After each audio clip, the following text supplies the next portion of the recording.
Chapter 4. Foundational Step: Viewing Friend and Foe.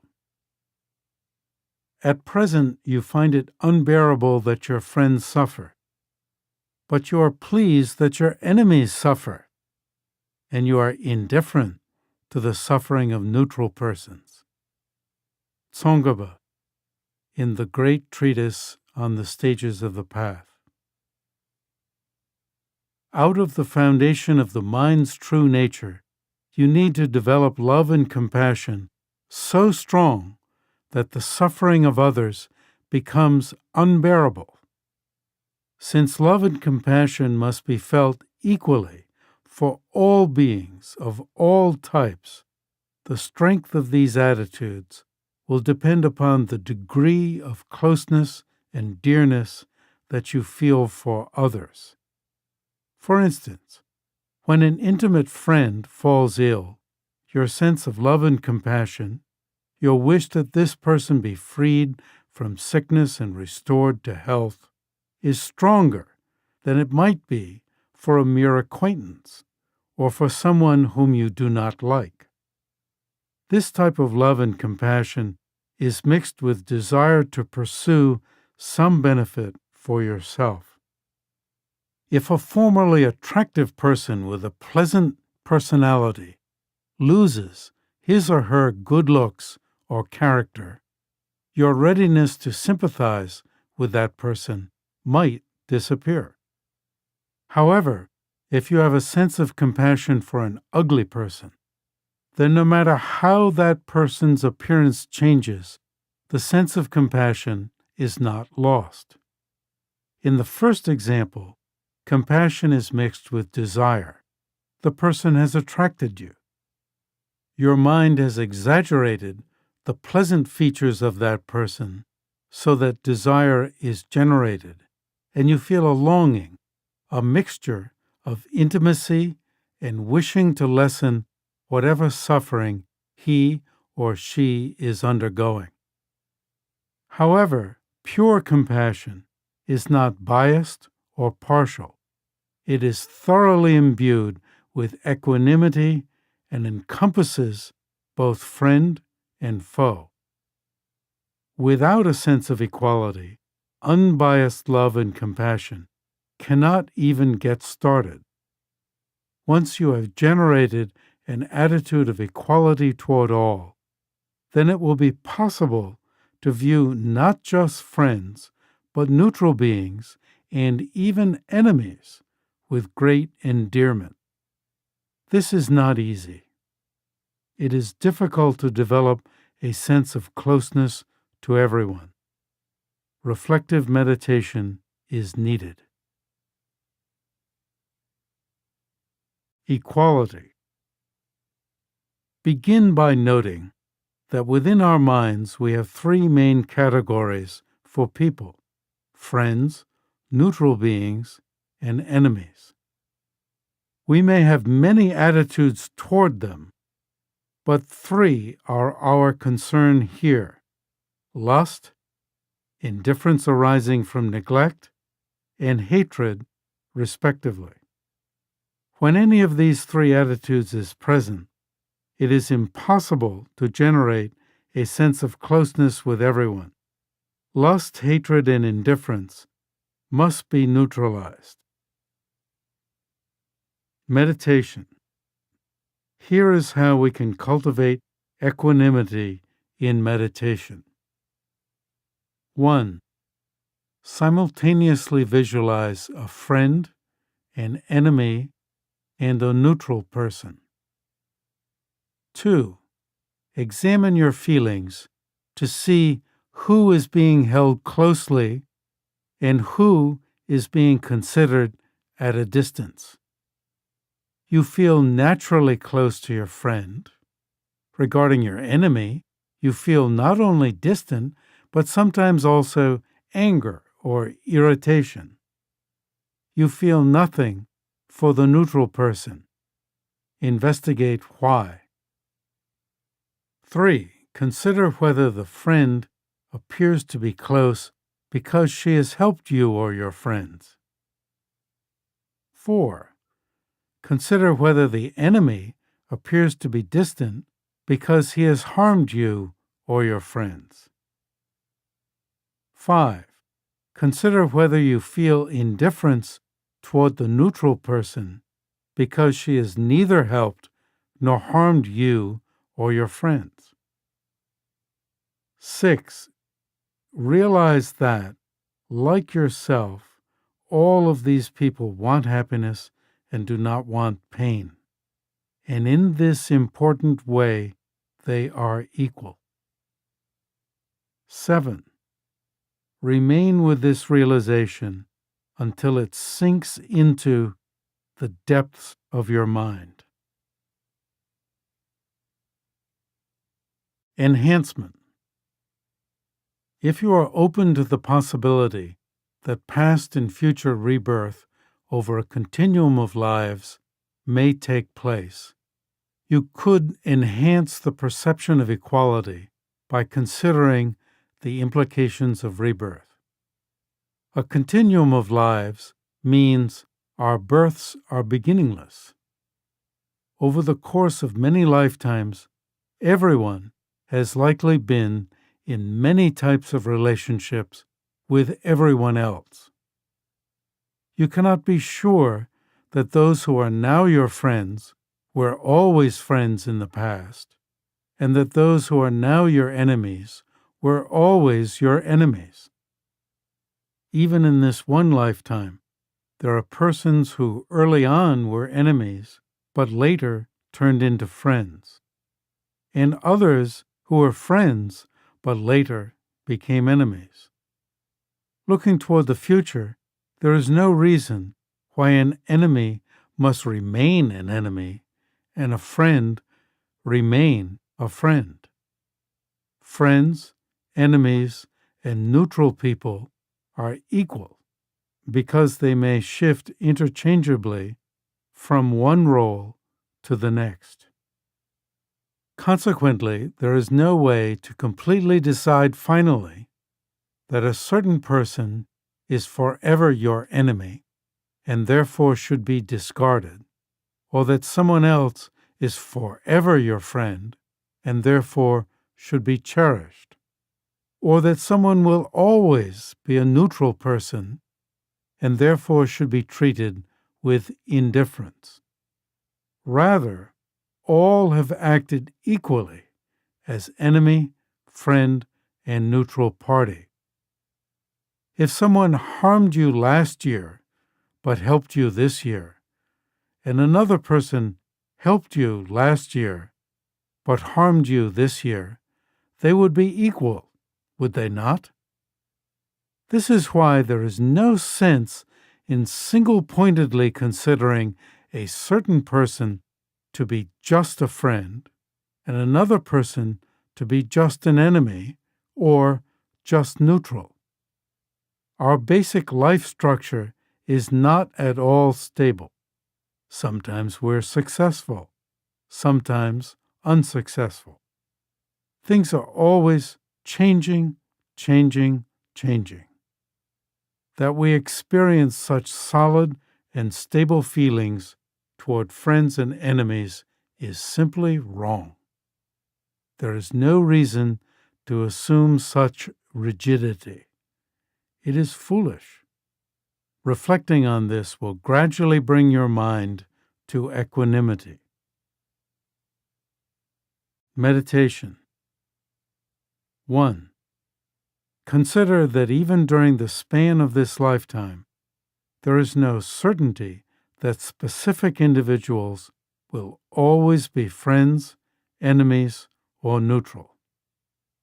Consider examples of this from your own life.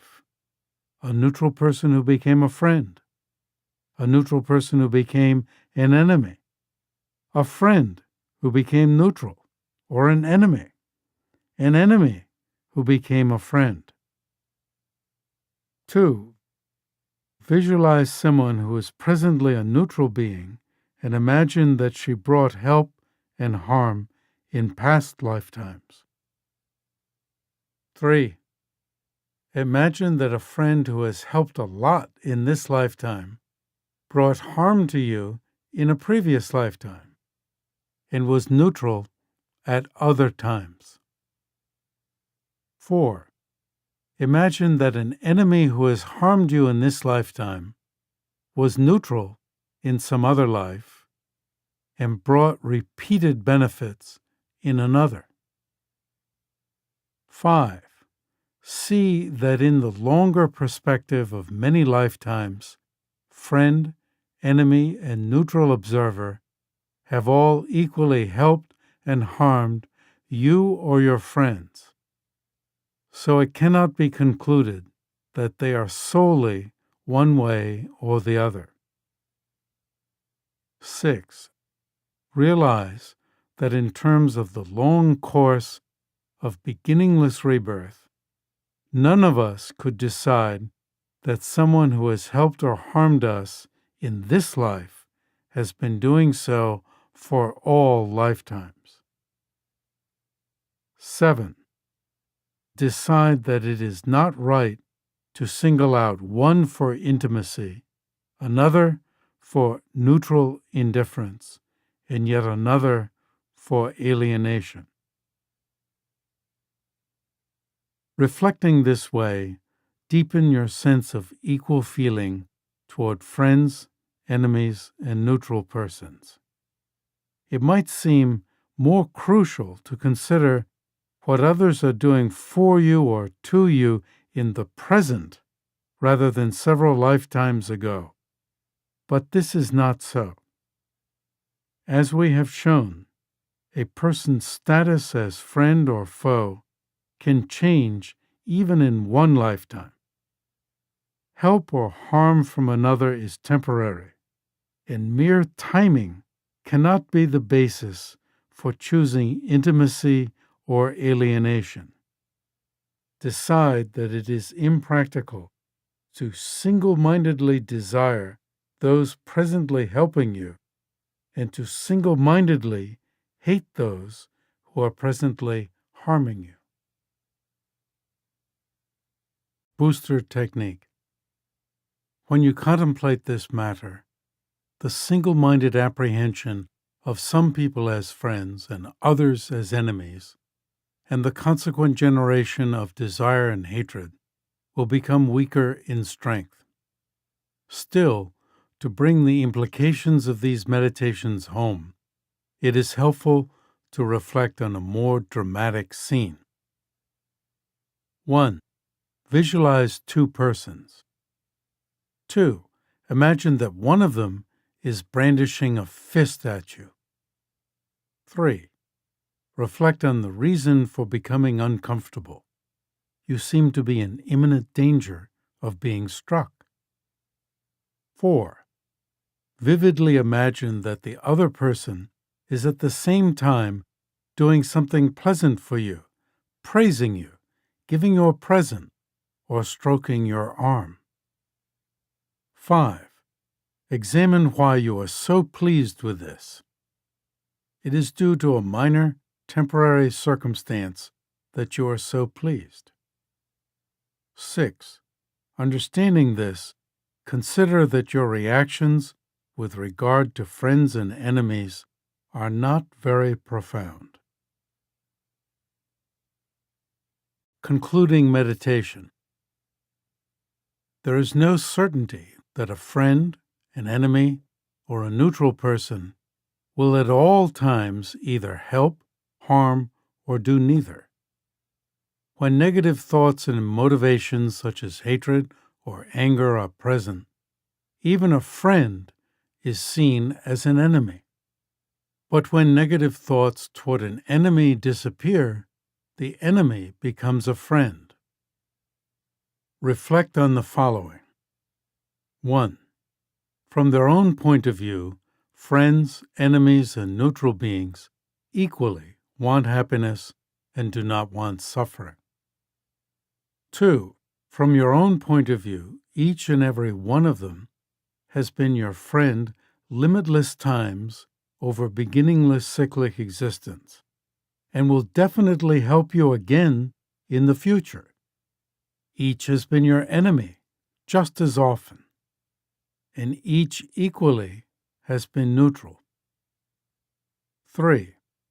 Thus, from whatever side it is considered, your own or others, there is no point in exaggerated conceptions of intimacy and alienation.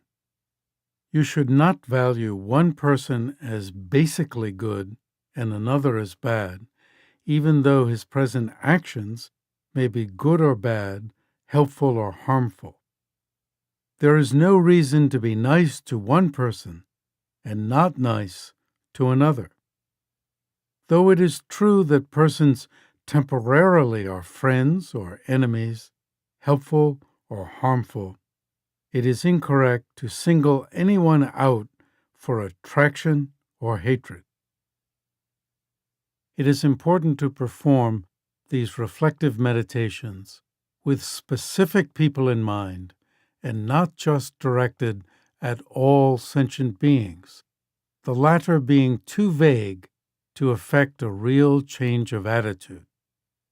By working on individuals, slowly extending this feeling out toward more and more people, you will develop a sense of equanimity toward the whole of the living world.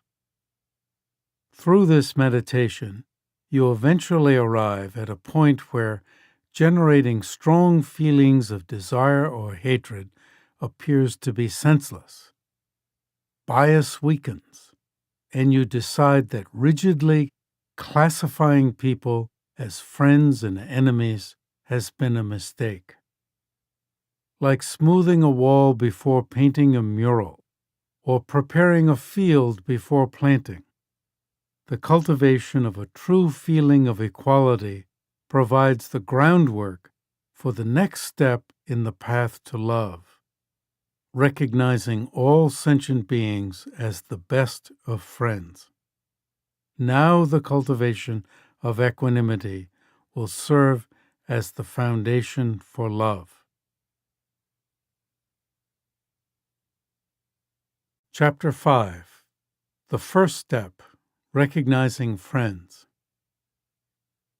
While you see that those close to you are drowning in the ocean of cyclic existence and are as if fallen into a whirlwind of fire, there is nothing more awful than to work for your own liberation, neglecting those whom you do not recognize due to the process of death and rebirth. Chandra Gomin, Letter to a Student. Having created an equal attitude toward friends, enemies, and neutral persons, you have a foundation for viewing every being as your closest friend. The aim now is to develop a true feeling of intimacy with everyone. Since endearment is generated easily for friends, you need a technique for cultivating the recognition of all beings as friends, using your own best friendships as the model. Who is your best friend? Another approach is to use your mother's unconditional love as a model. Because I was identified as the reincarnation of the 13th Dalai Lama, I did not live at home after the age of 3 or 4. As a child, I visited my mother practically every day, or she would come to see me, since my family lived near my residence in Lhasa, the capital of Tibet. She always had a good heart, very compassionate, caring a great deal about others who were needy. She was kind to everyone. She never scolded me, although later she told me that I would get upset when I did not get my way, and I would yank at her earring when she was carrying me. She said that one day I pulled so hard it wounded her earlobe. From the time I was 4, the person who gave me food every day in Lhasa was a bald, bearded fellow named Bumbo. I was very close to him. He was like a mother. When I was at the summer palace, memorizing religious texts, he always had to be near. I would cry if he was not. I had to at least see the bottom of his robe while he sat on the other side of a screen a few feet away from the door. He had to stay there. Otherwise, I would cry. Bumbo, who had been the cook for the previous Dalai Lama, did not know how to tell stories, did not know how to play, and was not educated in terms of either religion or other topics. I valued him so much because he fed me and took care of me.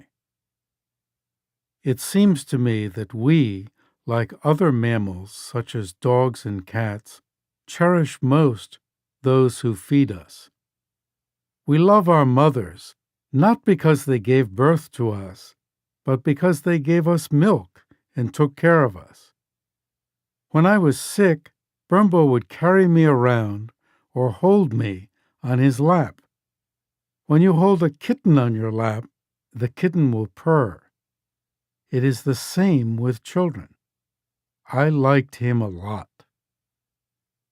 Everyone, whether religious or not, can understand from natural experience and common sense that affection is really important from the day of birth. It is the basis of life. The very survival of our body requires the affection of others, to which we also respond with affection. Though it is mixed with attachment, this affection is not based on physical or sexual attraction.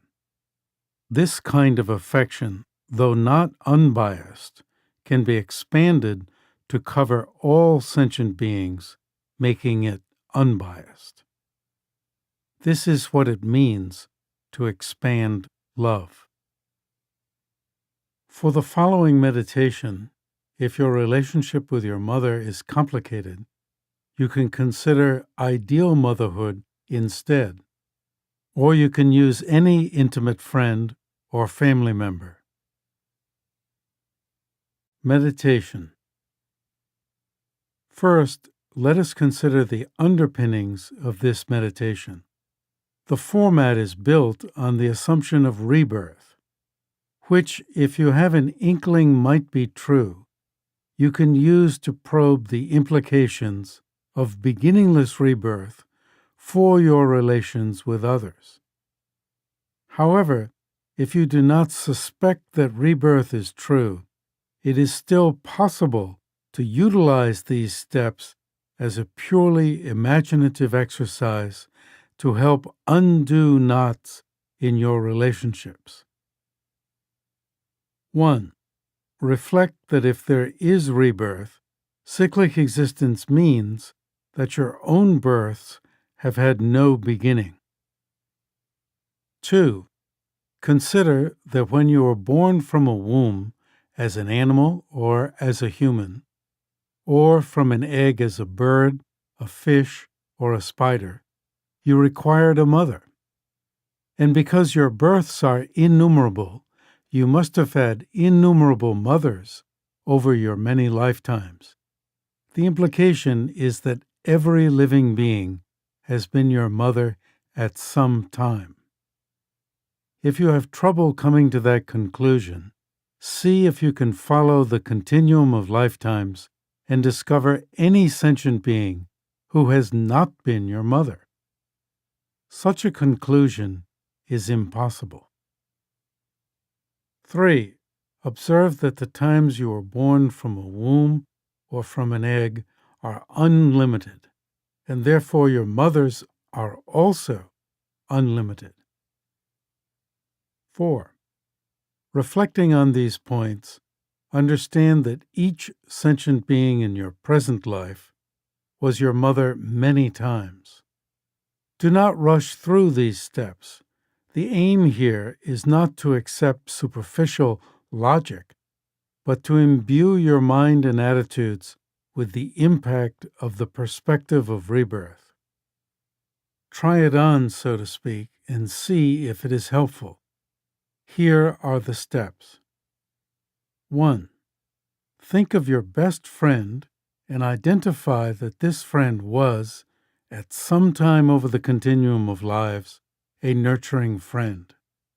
Keep this person in mind until you feel a change of perspective. 2. Then gradually consider other, not-so-close friends, one by one in the same way, identifying and feeling that over the continuum of lives, they were very close to you. It can take many days to do this, even weeks. 3. Then bring to mind a neutral person, someone who has neither helped nor harmed you in this lifetime. Consider that this person also, over the continuum of lives, was at certain times as close and as nurturing as your closest friend. 4. Gradually extend this realization to other neutral persons, those seen on a subway, passed on the street, or seen in a store. 5. When you become somewhat proficient at identifying friends and neutral persons who have nurtured you, and can feel how your perspective changes, consider someone who has harmed you or your friends a little. Start with a minor enemy, such as a person who said something critical about you, so that you can develop experience with temporarily setting aside negative feelings in favor of realizing that at some time you were close friends. If you jump too soon into considering people whom you strongly dislike, your negative opinions will likely halt your progress. 6. When you feel your perspective change toward that minor enemy, stay with that new attitude for a while. Then slowly consider the next level of enemy. Through practice, it is possible to perceive every sentient being as a friend. Easy to say, but hard to do. Do not become discouraged. Keep performing these steps over and over again. Gradually accumulate experience. For me, since I carry the responsibility for the welfare of Tibet, the most difficult people to perceive as friends are those who are deliberately harming the Tibetan people. Still, from experience with friends, neutral persons, and lesser enemies, I can see that they are basically no different. What keeps me from being discouraged, despite more than 50 years of working for Tibet without much success, is first, that the cause is just, true, honest, and helpful to others. That a cause is true is not sufficient. It must be beneficial. My work for Tibet does not increase either my fame, influence, power, or profit in any way. It is for the Tibetan people, who have a right to be free and to preserve Buddhist teachings helpful to all sentient beings. Thus, whether we achieve our goal in our own lifetime or not, it is worthwhile to maintain the struggle. We are at a crucial point due to the rapid influx of Chinese into Tibet. Like Manchuria and Inner Mongolia, which have become completely assimilated into Chinese culture, Tibetan culture may disappear if the current trend continues. A hopeful sign is that nowadays people of the world, including many Chinese themselves, are more conscious of what is happening, the possible loss to the world of a valuable culture, and thus there is more moral concern.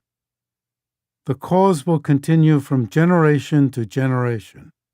Unlike a political term of office, it is not limited by a certain demarcation of time. These are my reasons for staying enthusiastic. Booster technique. Between meditations, occasionally identify whomever you encounter as having been a nurturing friend. For instance, when passing a neutral person in a crowd, think, "This person does not seem to have any relation to me in this lifetime, but over the continuum of lives has definitely been my mother, father, child, or closest friend." In this way, you will slowly develop the feeling that all sentient beings are your friends. Measure of success. With much practice comes conditioning. Even when you see a bug, you will think, "Oh, this being has been born in such a stricken condition. Even though I am a human, and this being is a bug, in the past she was my mother, and I was her child. At that time my life depended on her, and she cherished me more than her own life." After sufficient meditation, this type of thought will arise spontaneously. The sign of having successfully completed your recognition of all sentient beings as nurturing friends is when you look at the world around you and you think, "Beings from animals on up took care of me in former lifetimes, not just once, but many times." Chapter 6. The second step, appreciating kindness. When you were hungry and thirsty, she gave you food and drink. When you were cold, clothes. When you had nothing, she gave you everything of value. Tsongkhapa, in the great treatise on the stages of the path. Governments now use sophisticated technology to track possible troublemakers, but terrorists still succeed. No matter how sophisticated technology becomes, the opposing side will respond. The only effective defense is internal. This may sound naive, but the only way to stop terror is through altruism. Altruism means having a basic concern for and appreciation of others, which comes from realizing their kindnesses to you. In this second step, you reflect on the kindness that others individually afforded to you when, over the course of lifetimes, they were your parents and you were a child. Applying this reflection to each encounter, you will see that all beings have equally shown kindness to you, either in this lifetime or in others. Meditation. In the previous step, you visualized and recognized others as close friends, and now it is possible to become mindful of their kindness when they were your best friends. Again, it may be easiest to begin with your own mother in this lifetime, since she most likely was your primary nurturer. But if she was not, or if your relationship is complicated, use whoever is the most nurturing person in your life as the model for reflection, converting the following meditation as appropriate. 1. Visualize your mother or prime nurturer vividly in front of you. 2. Think, "This person was my mother many times over the continuum of lives. Even in just this lifetime, she has bestowed on me a body that supports an auspicious life through which I am able to progress spiritually. She sustained me in her womb for over 9 months, during which she could not behave as she wished but had to pay special attention to this burden that she carried in her body, making it heavy and difficult to move about. Even though my movements would cause her pain, she would take delight in them, thinking how strong her child was, rather than becoming angry and concentrating on her pain. Her sense of closeness and dearness was great. Stay a while with this thought, feeling its impact. 3. Deepen your appreciation by considering details. While giving birth, she suffered greatly, and afterward, she was constantly concerned with my welfare, wondering how I was doing, valuing the child born from her own body higher than anything else. Later, she sustained me in the very best way she could. She wiped away my feces and removed mucus from my nose. She gave her own milk and did not take offense when I bit her nipples. Even when she was bothered by such things, her sense of endearment for me was utmost in her mind. This was not just for a day, a week, a month, but from year to year, whereas for most people, taking care of a child for an hour or two is bothersome.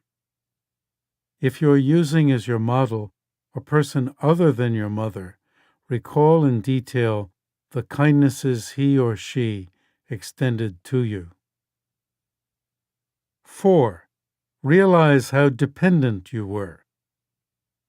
If she had abandoned me for even an hour or two, I could have died. Through her kindness in sustaining me with the best of food and clothing according to her ability, this precious life, with a physical body that makes spiritual progress possible, was maintained. Appreciate the kindness you received. When you carefully consider her kindness in these ways, there is no way to be unimpressed. 5. Increase the scope of your appreciation to other lifetimes. She was kind not only during this life, but also in other lifetimes as a human or as an animal, since most animals care for their young in similar ways. Let the impact of this new perspective sink in, and do not rush on to the next phase as if this were just a superficial exercise.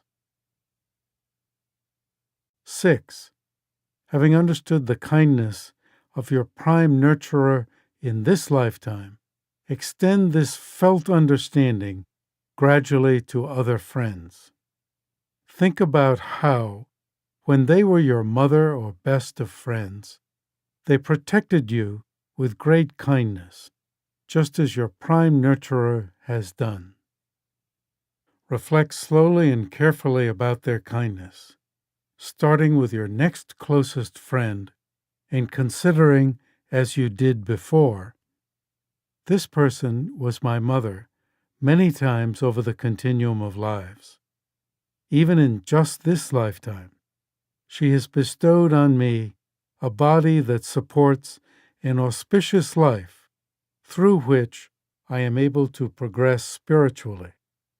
She sustained me in her womb for over 9 months, during which she could not behave as she wished, but had to pay special attention to this burden that she carried in her body, making it heavy and difficult to move about. Even though my movements would cause her pain, she would take delight in them, thinking how strong her child was, rather than becoming angry and concentrating on her pain. Her sense of closeness and dearness was great. Stay a while with this thought, feeling its impact. Then deepen your appreciation by considering details. While giving birth, she suffered greatly, and afterward she was constantly concerned with my welfare, wondering how I was doing, valuing the child born from her own body higher than anything else. Later, she sustained me in the very best way she could. She wiped away my feces and removed mucus from my nose. She gave her own milk and did not take offense when I bit her nipples. Even when she was bothered by such things, her sense of endearment for me was utmost in her mind. This was not just for a day, a week, a month, but from year to year, whereas for most people, taking care of a child for an hour or two is bothersome. Realize how dependent you were, appreciating the person's kindness when she or he was your mother or prime nurturer. If she had abandoned me for even an hour or two, I could have died. Through her kindness in sustaining me with the best of food and clothing, according to her ability, my physical body that supports an auspicious opportunity for spiritual practice was maintained. Feel the impact of viewing this person as having been kind in these ways. Then increase the scope of your appreciation to other lifetimes. This is true not only during this life, but also in other lifetimes, as a human or as an animal, since most animals care for their young in similar ways. Stay with these feelings and appreciate the positive enhancement of your attitude toward that person. 7. When the force of this reflection has been felt, pass to the next friend, meditating in the same manner, slowly considering all your friends. Neutral beings. Then consider a neutral being, someone who has neither helped nor harmed you in this lifetime, even someone you saw in a photograph, about whom you know little or nothing. Do this in the same way, beginning with number 6, just before. When you have done so, stay with this changed perspective, allowing these warm feelings to grow. Then, one by one, consider other neutral beings until your positive attitude embraces all of them. Enemies. Now you have reached the most difficult part. Having become accustomed to considering friends and neutral persons this way, you are ready to reflect on persons who have intentionally or unintentionally harmed you and your friends in this lifetime. With friends and neutral persons, you know how it feels to change your perspective in a more positive direction, which makes it easier for you to make sure your meditation does not become just words, now that you are considering those who have harmed you. Visualize an enemy clearly in front of you. Feel the presence of this person and think. First, this person was my mother many times over the continuum of lives. Even in just this lifetime, she has bestowed on me a body that supports an auspicious life through which I am able to progress spiritually. She sustained me in her womb for over 9 months, during which she could not behave as she wished, but had to pay special attention to this burden that she carried in her body, making it heavy and difficult to move about.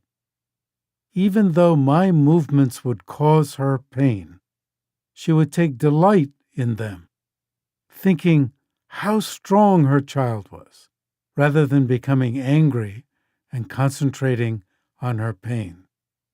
Her sense of closeness and dearness was great.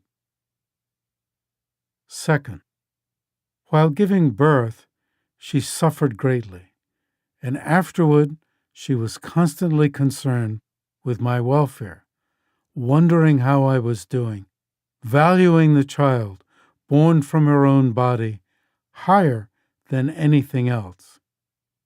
Later, she sustained me in the very best way she could. She wiped away my feces and removed mucus from my nose. She gave her own milk and did not take offense when I bit her nipples.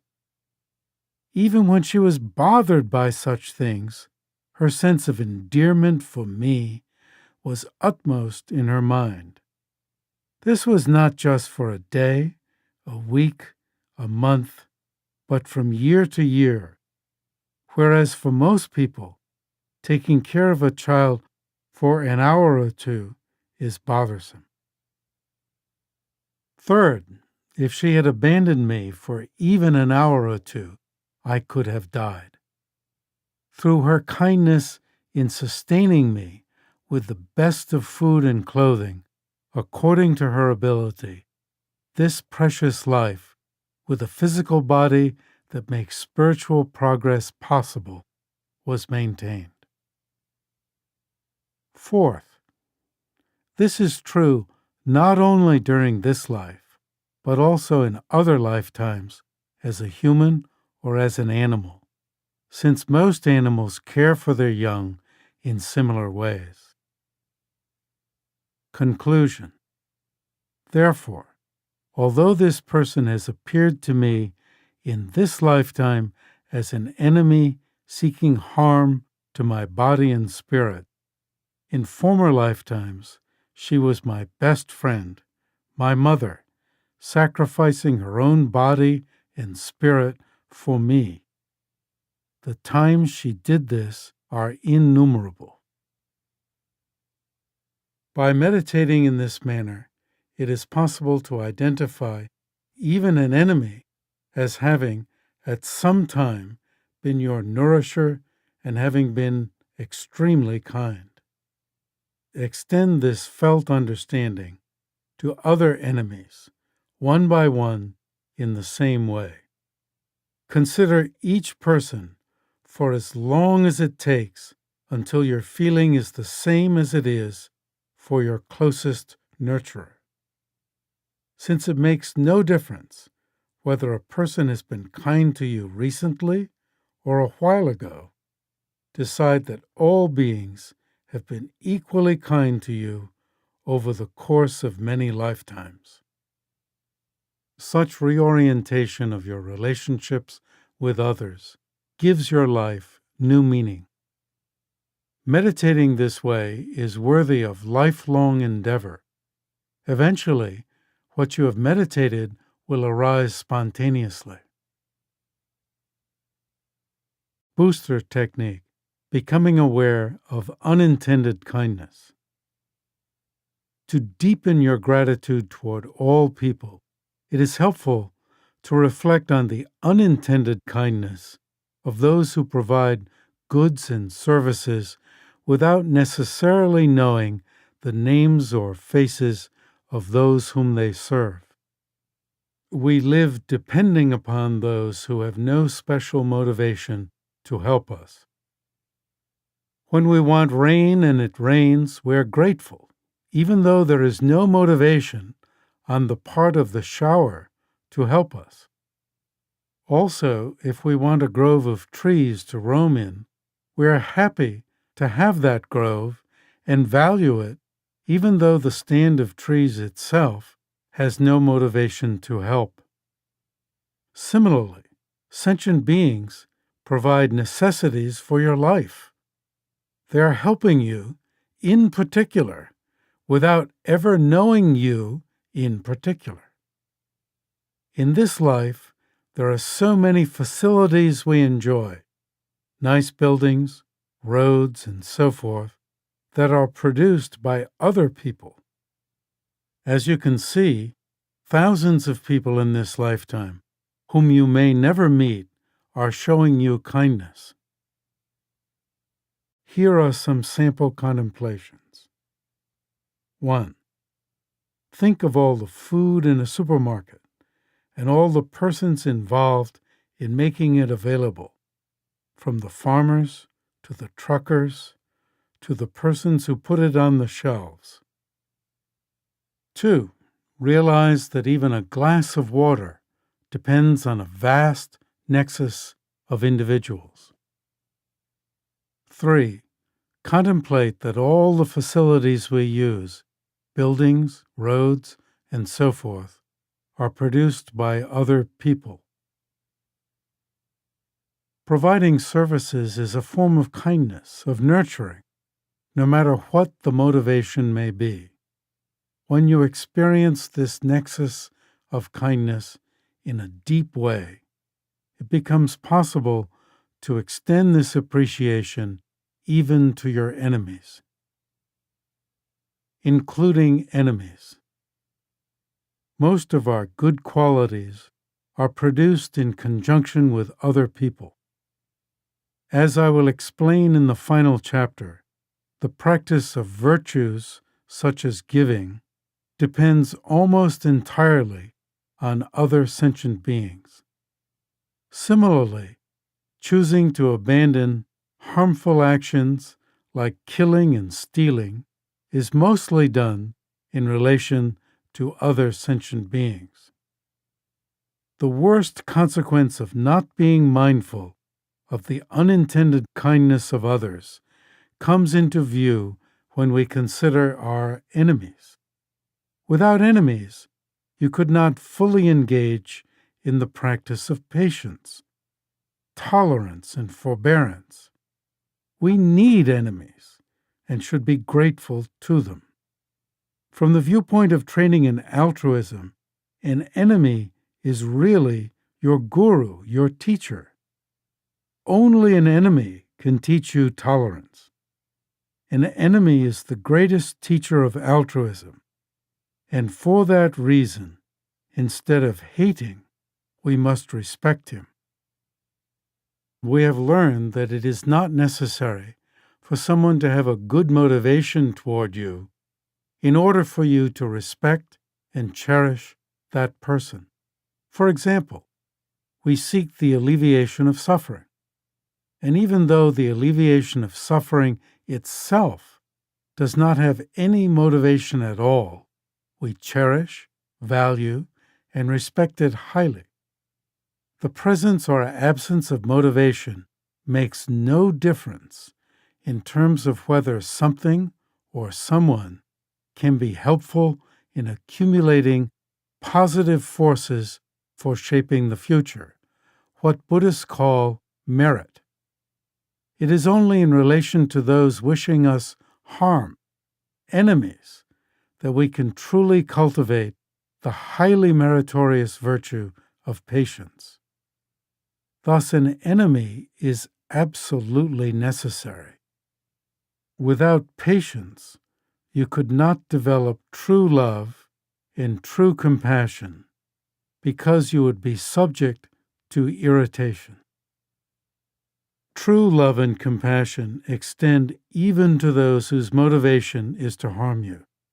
Try to imagine that enemies purposefully get angry in order to help you accumulate merit. If your life goes along too easily, you become soft. Tragic circumstances help you develop inner strength, the courage to face them without emotional breakdown. Who teaches this? Not your friend, but your enemy. Meditation. Here is how to widen the circle of appreciation to include enemies. 1. Consider that in order for you to become enlightened, the practice of patience is essential. 2. See that in order to practice patience, you need an enemy. 3. Understand that in this way, enemies are very valuable for the opportunities they provide. 4. Decide that instead of getting angry at those who block your wishes, you will inwardly respond with gratitude. This is very difficult but very rewarding. Consider the matter deeply, and you will see that even great enemies who intend you harm are also extending great kindness to you. Only when faced with the work of enemies can you learn real inner strength. In my own life, the most difficult periods have been the times of greatest gain in knowledge and experience.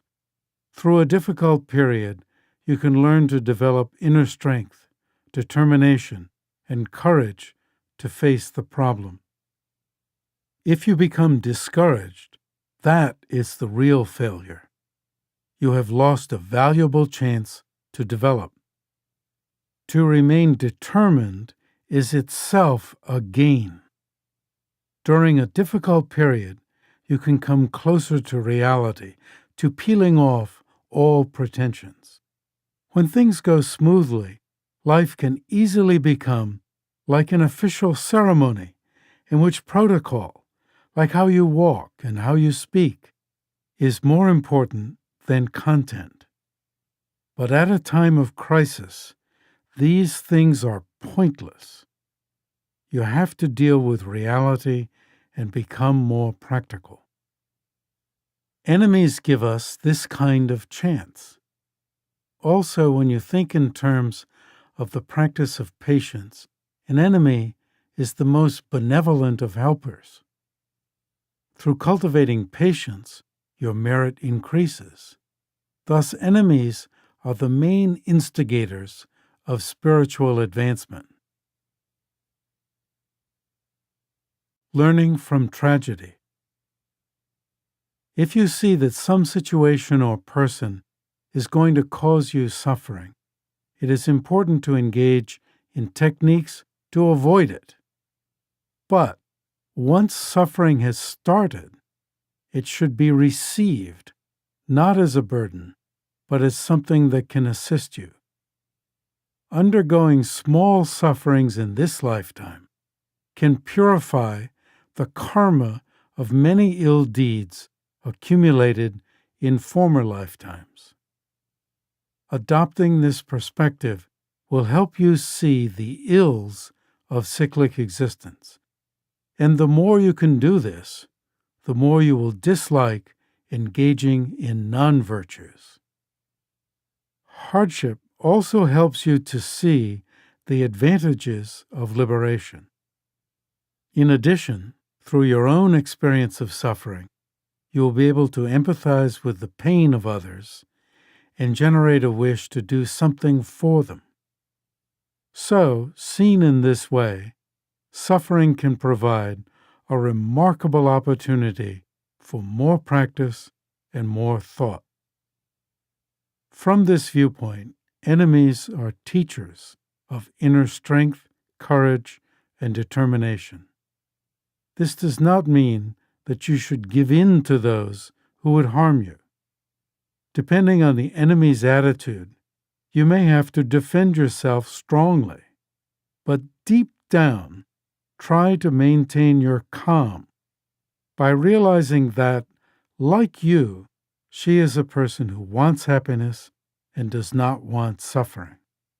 It is hard to believe, but over time, it is possible to develop such an attitude. Here is how to do it. Consider the so-called enemy. Because this person's mind is untamed, she engages in activity to bring injury to you. If anger, the wish to harm, were in the very nature of this person, it could not be altered in any way. But, as we have seen, hatred does not subsist in the nature of a person. And even if it were the nature of a person to hate, then just as we cannot get angry at fire because it burns our hand, it is the very nature of fire to burn, so should we not get angry at a person expressing her nature. This said, hatred actually is peripheral to a person's nature. Thus, just as when a cloud covers the sun, we do not get angry at the sun, so we should not get angry at the so-called enemy, but instead hold the person's afflictive emotion responsible. We ourselves sometimes engage in bad behavior, do we not? Still, most of us do not think we are completely bad. We should look on others the same way. The actual troublemaker is not the person, but his or her afflictive emotion. When we lose our temper, we have no hesitation about speaking harsh words, even to a close friend. Afterward, when we cool down, we feel embarrassed about what happened. This indicates that we, as persons, do not want to use such harsh words, but because we lost our power and were dominated by anger, something happened outside our control. One day, my driver in Tibet was working under my car and bumped his head against the chassis. He got so angry, he hit his head against the car a couple of times, as if to punish the vehicle. But of course, he hurt himself instead. As I mentioned earlier, we can learn to separate a corner of the mind from strong emotions like hatred and watch it. This indicates that the mind and hatred are not one.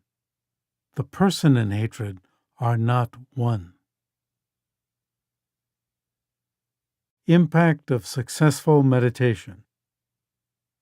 When through meditation you gain more appreciation both for the motivated kindnesses bestowed on you by friends, enemies, and neutral beings over the course of lifetimes, and for the unintended kindnesses of those essential provisions you depend on daily, you will contribute to a healthier society.